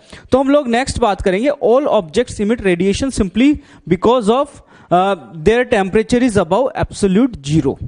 ठीक है। एब्सोल्यूट 0 से ज्यादा होगा तभी ये सारे के सारे रेडिएशन इमिट करेंगे। और हम लोग यहां पर बोल सकते हैं अगर किसी भी सरफेस पर रेडिएशंस आते हैं, ठीक है, तो वो ऑब्जेक्ट, जिस ऑब्जेक्ट पर रेडिएशन गिरेंगे वो ऑब्जेक्ट जो होगा उन रेडिएशंस को एब्जॉर्ब कर सकता है। जैसे हम फोटो इलेक्ट्रिक इफेक्ट की बात करते हैं, वहां भी किसी भी मेटल सरफेस पर रेडिएशन आते हैं तो मेटल सरफेस क्या करती है, उस रेडिएशंस को एब्जॉर्ब करती है। तो all objects absorb some of the radiation that falls them from other object. और ऐसा भी समझ सकते हैं हम लोग, जैसे सन से जो लाइट आ रही है किसी भी सरफेस पे गिरती है तो वो सरफेस गर्म होती है या नहीं होती है। ठीक है। अब वो गर्म क्यों हो रही है, क्योंकि वहां पर उसने भी जो सन से रेडिएशन आ रहे थे उनको एब्जॉर्ब कर लिया तो एनर्जी एब्जॉर्ब की तो उसने अपना टेम्परेचर बढ़ा लिया।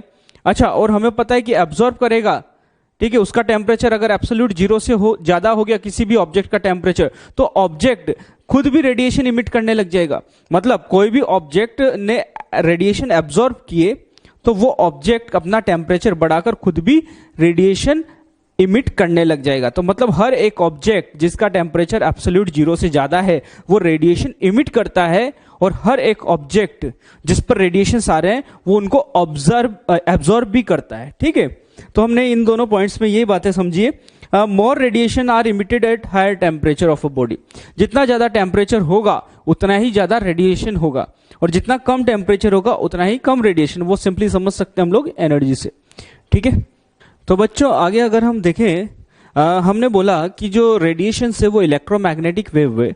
जैसे सन से लाइट आती है तो लाइट भी एक इलेक्ट्रोमैग्नेटिक वेव है, तो ये बिल्कुल लाइट की तरह ही बिहेव करते हैं जैसे लाइट रे होती है। तो हम thermal radiation travels with the speed of light and moves in straight line. तो लाइट रे जो आती है वो भी उसकी जो स्पीड होती है सेम स्पीड इसकी भी होती है, क्योंकि ये भी इलेक्ट्रोमैग्नेटिक वेव है। तो ये भी 3 × 10⁸ मीटर पर सेकंड स्पीड से मूव करते हैं, और ये भी स्ट्रेट लाइन में मूव करेंगे जैसे रे ट्रेवल करती है स्ट्रेट लाइन में। ठीक, it can travels through vacuum.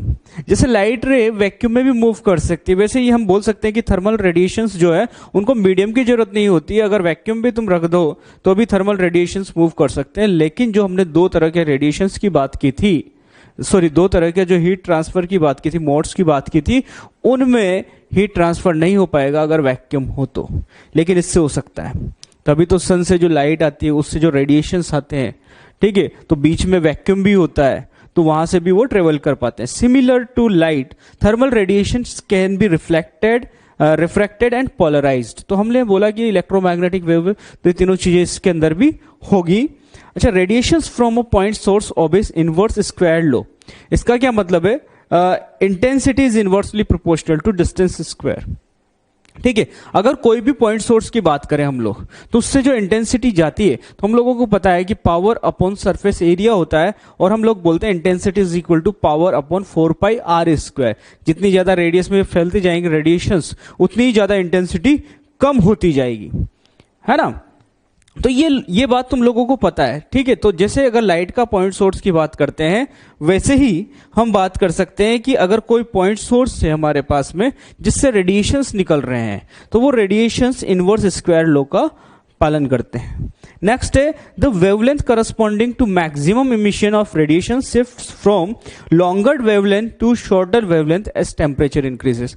तो हम किसी भी ऑब्जेक्ट का जैसे टेम्परेचर इंक्रीज करते हैं तो उससे जो रेडिएशन निकलते हैं उनकी वेवलेंथ हायर वेवलेंथ से लोअर वेवलेंथ की तरफ मूव करने लग जाती है। तो हम लोग ये बोल सकते हैं कि जैसे जैसे टेम्परेचर इंक्रीज करेंगे वैसे वैसे जो एनर्जी इमिट हो रही है वो ज्यादा होती चली जाएगी। ठीक है, अगर वो एनर्जी ज्यादा हो गई तो energy is inversely proportional to wavelength, हम लोगों को पता है। ठीक है, तो वहां पर हम लोग बोल सकते हैं कि वेवलेंथ वैसे वैसे कम होने लग जाएगी। तो तुम लोगों ने देखा होगा कि किसी भी ऑब्जेक्ट को हीट करते हैं, अगर मान लो उसका टेम्परेचर कम है, नॉर्मल टेम्परेचर एंड प्रेशर पे है, तो वो तब भी रेडिएशन इमिट कर रहा है, लेकिन तब जो रेडिएशंस होते हैं वो इंफ्रारेड रीजन में होते हैं, तो वो रेडिएशंस हम लोगों को दिखाई नहीं देते। ठीक है, तो ऑब्जेक्ट का जो कलर है वो हम लोगों को सेम वैसा ही दिखाई देता है जैसा ऑब्जेक्ट होता है। ठीक है, तो हम लोग यहां पर बोल रहे हैं कि जैसे जैसे वेवलेंथ घटेगी, टेम्परेचर बढ़ाएंगे, जैसे जैसे वेवलेंथ घटेगी तो ऑब्जेक्ट का कलर भी हम लोगों को चेंज दिखाई देगा। ठीक है, जैसे आयरन को हम गर्म करते हैं तो ज्यादा अगर उसका टेम्परेचर नहीं होगा तो उसका कलर जो है जैसा होता है वैसा ही दिखाई देगा, लेकिन जैसे हम उसको आगे और गर्म करते हैं तो हम लोग बोलते हैं कि आयरन जो है वो रेड हॉट हो जाता है। ज्यादा गर्म करोगे तो आयरन जो है वो हमें लाल दिखाई देने लग जाता है। तो कैसे? क्योंकि वो जो रेडिएशन इमिट कर रहा है उनकी एनर्जी बढ़ चुकी है, और हमें पता है टेम्परेचर हमने बढ़ाया तो रेडिएशन की इंटेंसिटी बढ़ चुकी है, तो वहां पर हम बोल सकते हैं कि वेवलेंथ उनकी कम हो गई। वेवलेंथ कम हो गई तो वो विजिबल रीजन के अंदर आ गया, तो हमें रेड दिखाई देने लगेगा, ऑब्जेक्ट हमें रेड दिखाई देने लगता है इस वजह से रेडिएशन के कारण। और अगर हम और ज्यादा टेम्परेचर बढ़ा दें तो वेवलेंथ उसकी कम हो जाएगी, तो हमें पता है कि रेड हॉट के बाद में वो ब्लूइश दिखाई देने लग जाता है, उसमें वायलेट कलर आने लग जाता है। ठीक है, ग्रीन आएगा, वायलेट आएगा। ठीक है, देखते हैं हम लोग आगे फ्लेम, जो ग्रीन फ्लेम, वायलेट फ्लेम, तो वो सारा कुछ किसके कारण होता है? वेवलेंथ कम होने के कारण। टेम्परेचर बढ़ाने पर वेवलेंथ कम हो जाती है। तो हम लोग बोल सकते हैं कि वेवलेंथ जो होगी वो रेडिएशन इमिट कर रहे हैं उसका इनवर्सली प्रोपोर्शनल टू टेम्परेचर। ये रिलेशन हम लोगों को याद रखना है। तो बच्चों, अभी तक हम लोगों ने रेडिएशंस के बारे में कुछ बेसिक बातों को समझा है। अब आगे बात करते हैं हम लोग, ठीक है। अभी तक तो हम लोगों ने उसकी प्रॉपर्टीज को देखा है।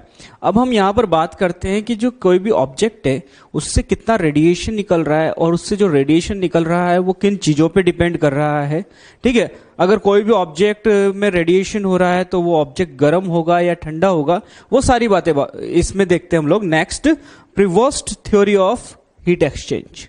हीट एक्सचेंज की बात कर रहे हैं एक ऑब्जेक्ट से दूसरे ऑब्जेक्ट में। तो ये प्रिवोस्ट ने यहां पर बताया है कि all bodies radiate thermal radiation all temperatures, not absolute zero, ठीक है। कोई भी ऑब्जेक्ट है या जितने भी सारे ऑब्जेक्ट है सभी टेम्परेचर पे रेडिएशंस इमिट करते हैं, ठीक है। कोई भी ऑब्जेक्ट होगा, चाहे वो ठंडा हो, गर्म हो, ठीक है, वो हर टेम्परेचर पे रेडिएशन इमिट कर रहा है। केवल टेम्परेचर एब्सोल्यूट जीरो नहीं होना चाहिए, वहां पर रेडिएशन इमिट नहीं होता, जैसा हमने पहले पढ़ा है, ठीक है। तो हम लोग किसी की नहीं बोल सकते कि कोई ऑब्जेक्ट, जैसे आइस है, आइस की बोल दे कि भाई आइस रेडिएशन इमिट नहीं कर रहा है, नहीं, वो भी रेडिएशन इमिट कर रहा है, ठीक है। तो हर एक ऑब्जेक्ट रेडिएशन इमिट करता है सभी टेम्परेचर्स पे। The amount of thermal radiations radiate पर यूनिट टाइम, मतलब रेडिएशन, जो रेडिएशन हो रहा है, रेडिएशन पर यूनिट टाइम में जितना रेडिएशन हो रहा है वो डिपेंड करता है ऑब्जेक्ट के नेचर पे।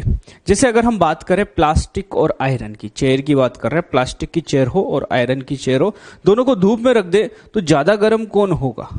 या अगर हम बात करें कि ऑब्जेक्ट दोनों को अगर धूप में रख दे, से एक ही बात है, दोनों को धूप में रख दे तो ज्यादा गर्म कौन होगा? है ना, आयरन होगा, ठीक है, क्योंकि उसमें क्या होगा, एब्जॉर्ब भी ज्यादा करता है और रेडिएट भी ज्यादा करता है, ठीक है। मतलब ऑब्जेक्ट का नेचर क्या है, किस तरह का ऑब्जेक्ट है, रेडिएशन पर यूनिट टाइम उस पर डिपेंड करता है। दूसरी बात है सरफेस एरिया पर। जितना ज्यादा सरफेस एरिया होगा उतना ही ज्यादा रेडिएशन होगा, और जितना ज्यादा उसका टेम्परेचर होगा उतना ही उसमें रेडिएशन होगा, ठीक है। उतना ही ज्यादा वो रेडिएट करेगा जितना ज्यादा टेम्परेचर बढ़ाएंगे, और जितना सरफेस एरिया मिल जाएगा उसको रेडिएट करने का, उतना ही ज्यादा रेडिएशन पर यूनिट टाइम बढ़ जाएगा, ठीक है। तो इसने ये बात बताई। नेक्स्ट इसने बताया rate is faster at higher temperature, ठीक है। वही बात आ गई, टेम्परेचर पे डिपेंड कर रहा है, जितना ज्यादा टेम्परेचर होगा उतनी ही ज्यादा उसकी रेडिएशन की रेट बढ़ती जाएगी। Beside, a body also absorb part of the thermal radiation emitted by the surrounding bodies when this radiations fall on it. ध्यान देना, अब हमने तो यहां पर बात की थी कोई भी ऑब्जेक्ट कितना रेडिएट कर रहा है, ठीक है, या हर टेम्परेचर पे रेडिएट कर रहा है। अब हम यहां पर नेक्स्ट बात कर रहे हैं कि भाई ये रेडिएट करने के साथ साथ रेडिएशंस को एब्जॉर्ब भी करता है। ऐसा नहीं कि हर एक ऑब्जेक्ट रेडिएट ही करता रहेगा, रेडिएशन रेडिएट करता रहेगा, वो एब्जॉर्ब भी करेगा। अगर मान लो एक ऑब्जेक्ट है, उसके पास में दूसरा ऑब्जेक्ट रख दिया, तो दूसरे ऑब्जेक्ट ने जो रेडिएशन रेडिएट किए वो रेडिएशन पहले ऑब्जेक्ट पर गिरेंगे तो वो उसको एब्जॉर्ब भी करेगा और ये कंटिन्यूसली रेडिएट भी करता रहेगा, ठीक है। तो हम लोग बोल सकते हैं कि जितने भी ऑब्जेक्ट हैं वो रेडिएशन रेडिएट भी करते हैं और एब्जॉर्ब भी करते हैं, ठीक है। वो रेडिएट भी करते रहते हैं, एब्जॉर्ब भी करते रहते हैं। अब अगर हम यहां पर बात करें कि कोई भी ऑब्जेक्ट जो है उसका टेम्परेचर कब बढ़ेगा या कब वो ठंडा होगा, टेम्परेचर कम होगा, ठीक है। कोई भी ऑब्जेक्ट की अगर हम बात करें, जैसे हमने धूप में रख दिया कि भाई सन से लाइट आ रही है, तो वो एब्जॉर्ब भी कर रहा है, रेडिएट भी कर रहा है, तो वो गर्म कैसे होगा, ठीक है। इसकी बात करते हैं हम लोग, कोई भी ऑब्जेक्ट का टेम्परेचर कब ज्यादा होगा और कब कम होगा। कोई भी टेम्परेचर गर्म कब होता है, कोई भी ऑब्जेक्ट गर्म कब होता है और कब ठंडा होता है, इसकी बात करेंगे, क्योंकि वो रेडिएट भी करता रहता है और एब्जॉर्ब भी करता रहता है, और ये प्रोसेस कंटिन्यूसली चलता रहता है, ठीक है। तो इस चीज को हम लोग समझते हैं कि कोई भी ऑब्जेक्ट कब ठंडा हो जाएगा, कब गर्म हो जाएगा, ठीक है। तो कोई भी, हम बात कर रहे हैं कि कोई भी ऑब्जेक्ट गर्म होगा या ठंडा होगा, वो डिपेंड करेगा सिस्टम, मतलब उस ऑब्जेक्ट और सराउंडिंग के टेम्परेचर डिफरेंस पे, ठीक है।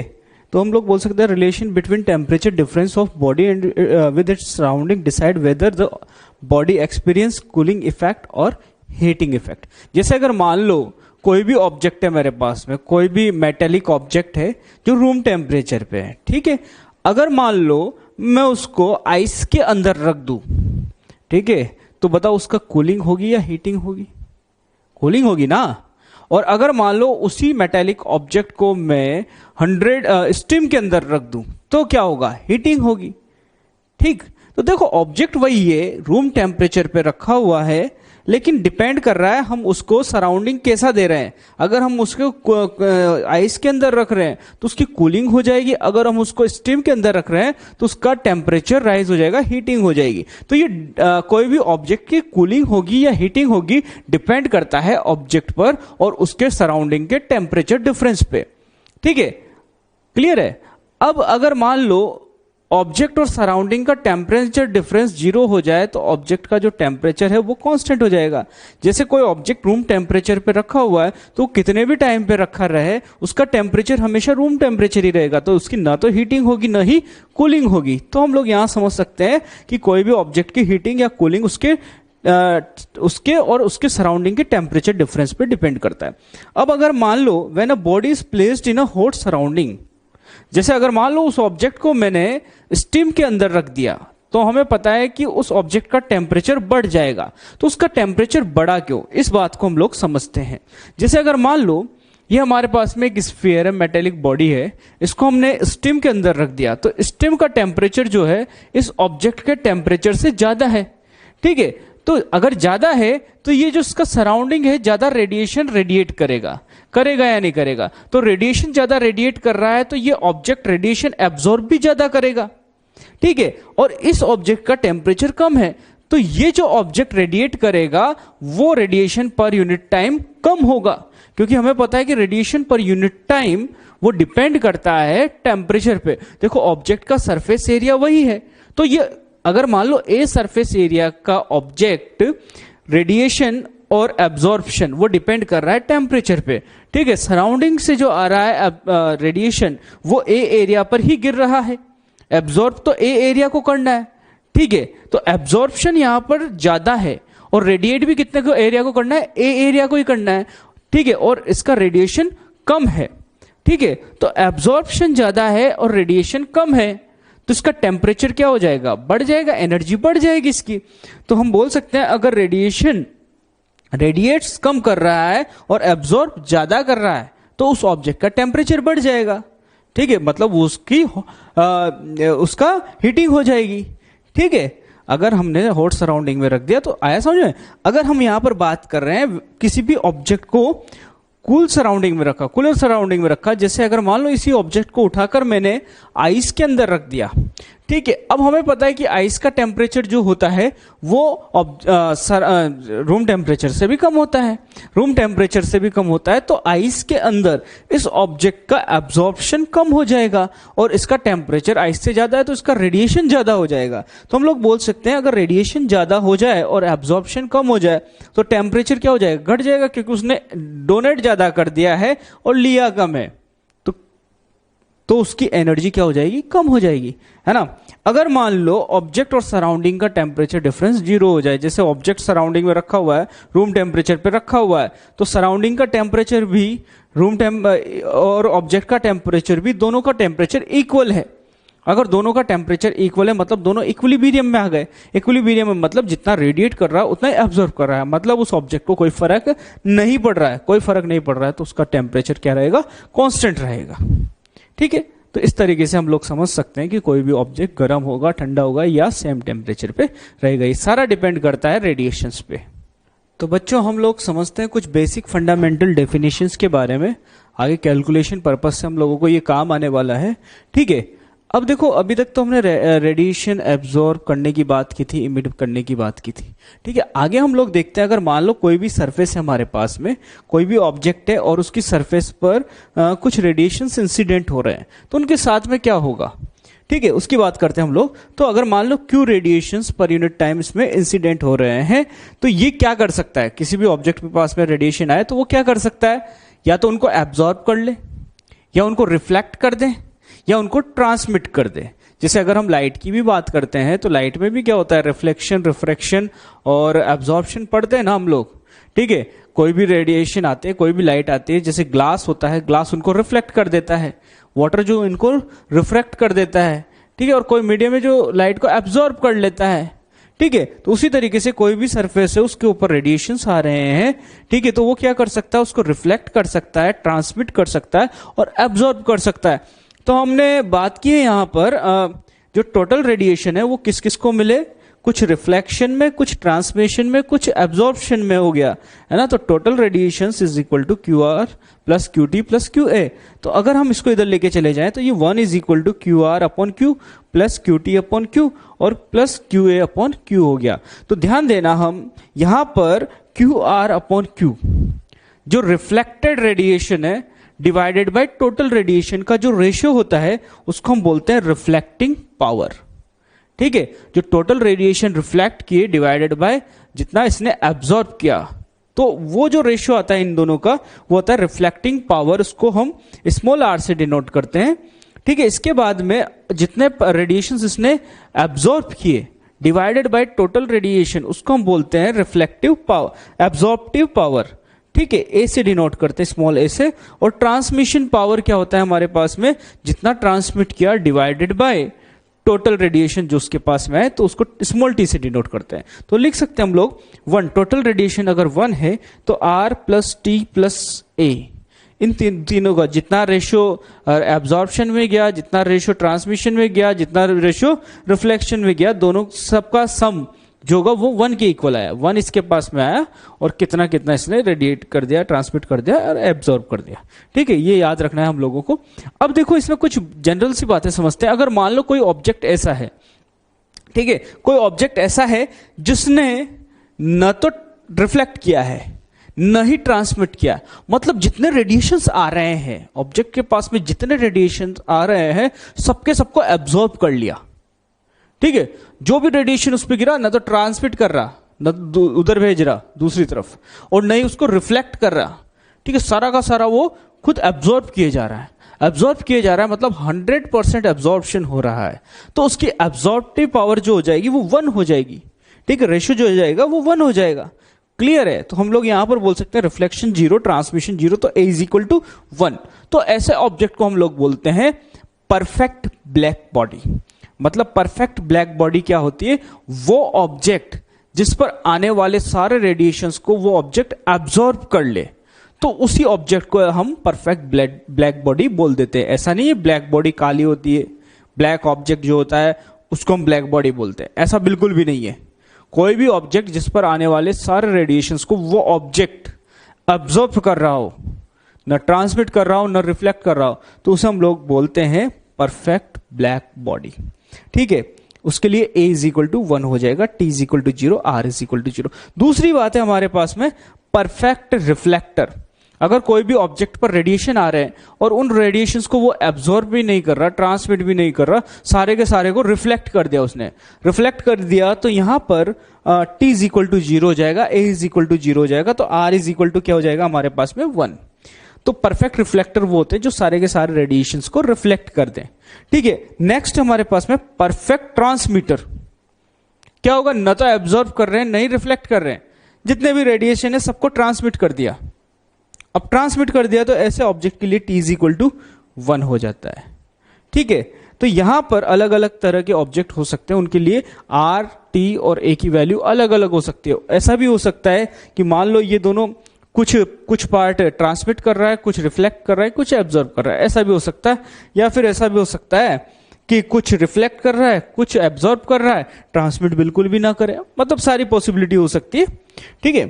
तो ये बात हम लोगों ने यहां पर की है। आगे और डेफिनेशंस देखते हैं हम लोग। तो बच्चों देखते हैं एब्जॉर्प्टिव पावर, इसको स्मॉल ए से डिनोट कर रहे हैं। Absorptive power of a body can be defined as the fraction of incident radiations that is absorb by the body. तो कितने रेडिएशन इंसिडेंट हो रहे हैं उसका कितना पार्ट एब्जॉर्ब कर रहा है उसको हम क्या बोलते हैं, एब्जॉर्प्टिव पावर। ये हम लोगों ने अभी देखा था। तो A is equal to energy absorb divided by energy incident, ठीक। तो हमें पता है यहां पर as all the radiations incident on a black body are absorbed, ठीक है। जितने भी रेडिएशंस आते हैं ब्लैक बॉडी पर वो एब्जॉर्ब कर लेती है, तो उसके लिए ए इज इक्वल टू 1 होता है।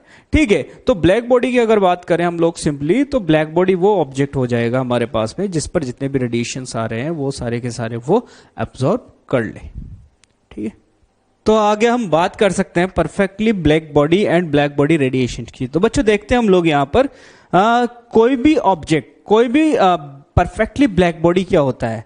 अब perfectly black body absorbs all the radiations of whatever wavelength incident on it. ठीक है, ब्लैक बॉडी अलग चीज है और परफेक्टली ब्लैक बॉडी अलग चीज है। ठीक है, हम लोगों ने अभी तक पढ़ा कि जो ऑब्जेक्ट जितने भी रेडिएशंस उस पर आ रहे हैं 100% अगर उसको एब्जॉर्ब कर ले तो उसको क्या बोलते हैं, परफेक्ट ब्लैक बॉडी। क्या बोलते हैं, परफेक्ट ब्लैक बॉडी।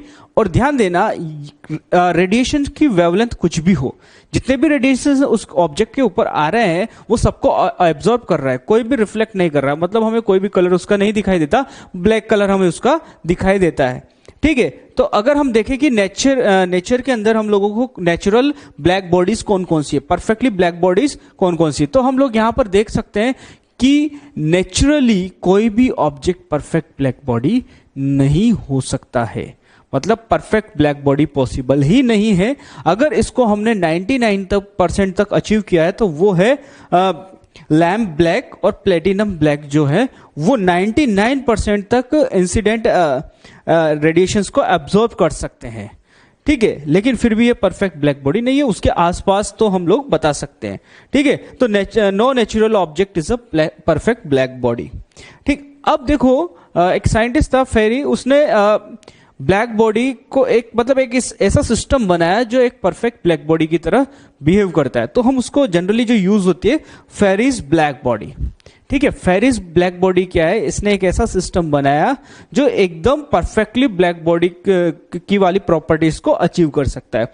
तो इसने इस तरीके से एक सिस्टम बनाया, एक स्फीयर बनाया, उसके अंदर एक ओपनिंग रखी। तो ये जो ओपनिंग है ये परफेक्ट ब्लैक बॉडी की तरह बिहेव करती है। कैसे, मान लो जो भी रेडिएशन इस ओपनिंग के अंदर आते हैं तो ये ओपनिंग से रेडिएशन अंदर चले जाएंगे, अंदर चले गए तो एक प्रिज्म से ये इस तरीके से रिफ्लेक्ट होते हैं कि इसका मल्टीपल रिफ्लेक्शन यहां पर स्फीयर के अंदर होता रहे। और जब भी ये रिफ्लेक्ट करेगा तब ये मटेरियल इस तरह का हम यहां पर यूज करते हैं कि वो मैक्सिमम पार्ट जो है इन इंसिडेंट रेडिएशंस को एब्जॉर्ब करता रहे। तो यहां पे एब्जॉर्ब हो जाएगा, फिर ये यहां से रिफ्लेक्ट करेगा, यहां भी मैक्सिमम एब्जॉर्ब हो जाएगा, फिर यहां पर एब्जॉर्ब हो जाएगा। तो इस तरीके से ये जो रेडिएशन है इसके अंदर ट्रैप हो जाते हैं और सारे के सारे रेडिएशंस को ये एब्जॉर्ब कर लेगा। ठीक है, तो हम लोग ये बोल सकते हैं कि कोई भी ऑब्जेक्ट अगर कुछ भी सारा का सारा एब्जॉर्ब कर ले तो वो ब्लैक बॉडी है। उसी तरीके से ये होल की बात करें, होल के अंदर जो भी रेडिएशन आया इसने इसको एब्जॉर्ब कर लिया, ना तो इसने रिफ्लेक्ट किया न इसने इसको ट्रांसमिट किया। तो हम लोग बोल सकते हैं कि ये होल जो है यहां पर परफेक्ट ब्लैक बॉडी की तरह बिहेव करता है। तो इसे हम क्या बोलते हैं, फेरिस ब्लैक बॉडी। ठीक है, तो बच्चों अभी तक हम लोगों ने पढ़ा है कि कोई भी रेडिएशन किसी भी ऑब्जेक्ट पर इंसिडेंट हो रहे हैं तो उसके साथ में क्या होगा कि कुछ रेडिएशंस जो है वो रिफ्लेक्ट कर दिए जाएंगे, कुछ ट्रांसमिट कर दिए जाएंगे और कुछ एब्जॉर्ब कर दिए जाएंगे। तो लास्ट हमने पढ़ा था एब्जॉर्प्टिव पावर। एब्जॉर्प्टिव पावर में क्या होता है हमारे पास में कि ये क्या होता है, रेशियो होता है कि कितनी एनर्जी एब्जॉर्ब हुई और कितनी टोटल एनर्जी इंसिडेंट हुई। तो टोटल एनर्जी का कितना पार्ट जो है वो एब्जॉर्ब हो रहा है, उसका जो रेशियो है वो एब्जॉर्प्टिव पावर होता है। ठीक है, तो वहां रेशियो था। लेकिन नेक्स्ट हमारे पास में एमिसिव पावर। अब देखो अभी तक तो हमने इंसिडेंट हुआ था, एब्जॉर्प्शन की बात की थी। ठीक है, एब्जॉर्प्शन की बात की थी। अब मान लो कोई भी रेडिएशन किसी भी ऑब्जेक्ट के पास में एब्जॉर्ब हुआ है। अब देखो वो उसके पास में टेम्परेचर है, तो हम लोगों ने पढ़ा था कि कोई भी ऑब्जेक्ट का टेम्परेचर एब्सोल्यूट 0 से ज्यादा है तो वो रेडिएशन इमिट करता है, कंटिन्यूसली रेडिएशन इमिट करता है। तो अब हम लोग यहां पर इंसिडेंट की बात नहीं करेंगे, अब हम यहां पर इमिशन की बात करेंगे कि कोई भी ऑब्जेक्ट रेडिएशन इमिट कर रहा है। ठीक है, एनर्जी टोटल रिलीज कर रहा है, मान लो क्यू एनर्जी रिलीज कर रहा है, तो उसकी इमिसिव पावर क्या होगी।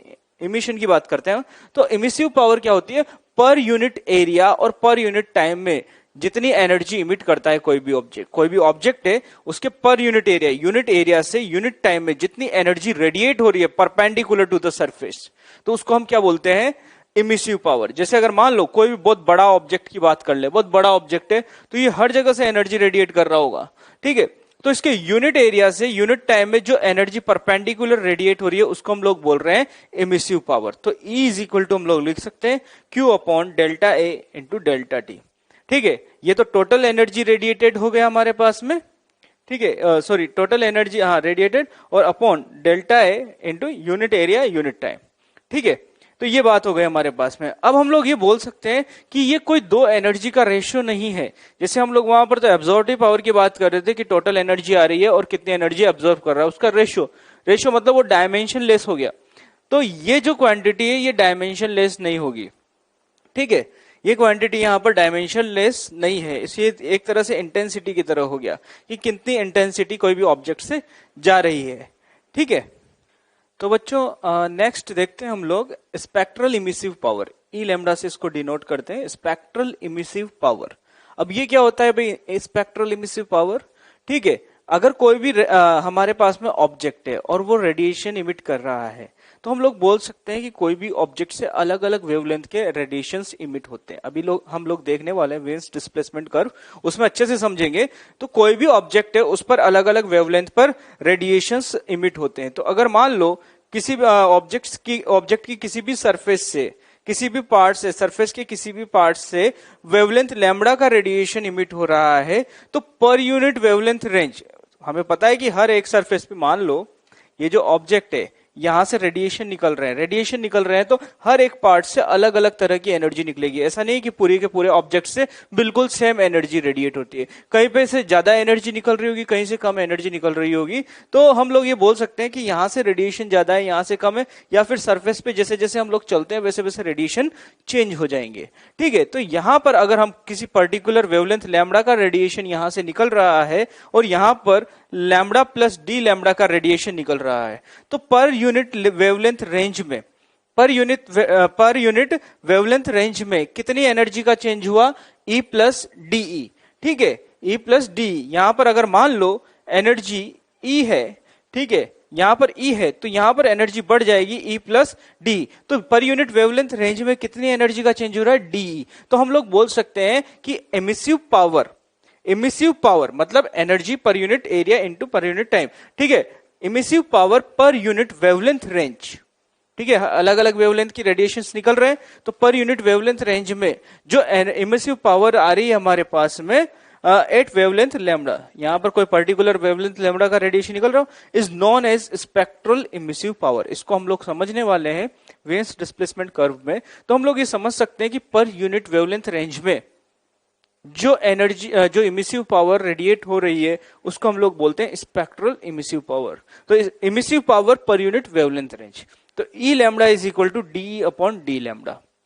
इजीली बोल सकते हैं हम लोग बोल सकते हैं अगर वेवलेंथ को लैम्बडा से lambda plus D lambda change किया तो एनर्जी जो है वो इमिसिव पावर जो है वो ई से ई प्लस डी हो जाएगा, ठीक है। E प्लस डी हो गया तो पर यूनिट वेवलेंथ रेंज में कितनी एनर्जी, कितनी इमिसिव पावर का चेंज आया, उसका पर यूनिट वेवलेंथ जो हो जाएगा हमारे पास में स्पेक्ट्रल इमिसिव पावर। इस टर्म को हम बोल देते हैं स्पेक्ट्रल इमिसिव पावर, ठीक है। और अगर तुम लोगों को स्पेक्ट्रल इमिसिव पावर दिया है और तुमसे बोला जाए कि कोई भी ऑब्जेक्ट की टोटल इमिसिव पावर बताओ, ठीक है, कोई भी ऑब्जेक्ट की टोटल इमिसिव पावर बताओ, तो हम लोग बोल सकते हैं कि जो वेवलेंथ का रेंज है वो 0 से इन्फिनिटी हो सकता है, ठीक है, 0 से इन्फिनिटी हो सकता है। तो हम लोग डी लैम्बडा को इधर लेके चले जाएंगे, डी लैम्बडा को, हमें ई लैम्बडा दिया हुआ है, ई लैम्बडा यहां पर दिया हुआ है, हमें ई पता करना है, तो हम लोग इसको इधर लेके चले जाएंगे और इंटीग्रेट कर देंगे। इंटीग्रेट कहां से कहां तक, वेवलेंथ के रेस्पेक्ट में करना पड़ेगा, तो 0 टू इन्फिनिटी। तो हमारे पास में टोटल इमिसिव पावर आ जाएगी उस ऑब्जेक्ट की, ठीक है। तो ये तो बात हो गई हमारे पास में इमिसिव पावर की और स्पेक्ट्रल इमिसिव पावर की, उन दोनों का रिलेशन, ये याद रखना बहुत इंपॉर्टेंट टर्म है। नेक्स्ट है हमारे पास में इमिसिविटी। जैसे हमने पढ़ा था एब्जॉर्प्टिव पावर के बारे में, एब्जॉर्प्टिव पावर क्या होता है कि टोटल कितनी एनर्जी आ रही है और कितना वो एब्जॉर्ब कर रहा है ऑब्जेक्ट, ठीक है, उन दोनों का जो रेशो है। उसी तरीके से हम यहाँ पर इमिशन की बात करेंगे, वहां पर टोटल एनर्जी क्यों आ रही थी। अब मान लो वहां पर टोटल एनर्जी क्यों आ रही थी, क्यों क्या है, मैक्सिमम एनर्जी है, ठीक है, क्यों क्या है, मैक्सिमम हीट है या रेडिएशन है, ठीक है। उसी तरीके से इमिट करने में जो मैक्सिमम रेडिएशन आते हैं वो ब्लैक बॉडी के लिए आते हैं।